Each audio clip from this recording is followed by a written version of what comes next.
અમદાવાદની government polytechnic હવે ઇનોવેશનનું power house બની છે.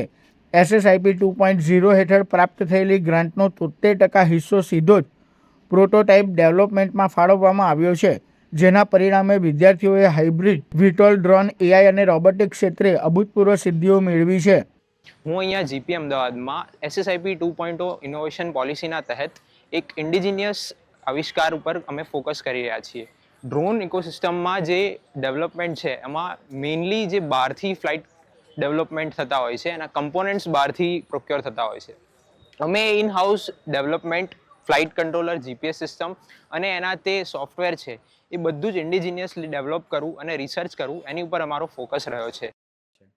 મેં મારી ટીમ જોડે એક એપ્લિકેશન બનાવી છે, ફોકસ ફ્લો નામ રાખ્યું છે અત્યારે.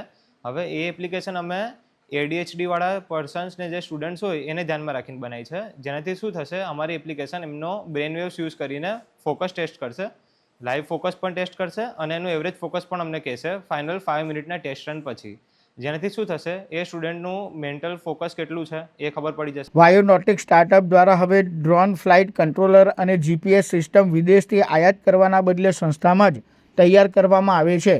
બીજી તરફ ફોકસ ફ્લો એપ્લિકેશન મગજના તરંગો દ્વારા ADHD પીડિત વિદ્યાર્થીઓની એકાગ્રતા માપવાનું સસ્તું અને સચોટ માધ્યમ બની છે.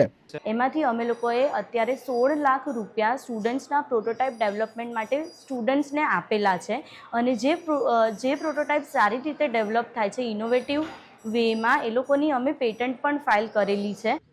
સંસ્થાનો ઇનોવેશન સેલ વિદ્યાર્થીઓના મૌલિક વિચારોને પેટન્ટ અને વ્યાવસાયિક મોડેલમાં રૂપાંતરિત કરવાનું શ્રેષ્ઠ કાર્ય કરી રહ્યો છે. ટેકનિકલ શિક્ષણને લેબથી બજાર સુધી પહોંચાડતી આ સફળતા ગુજરાતના ઉજ્જવળ અને ટેક સેવી ભવિષ્યની સાક્ષી પૂરે છે.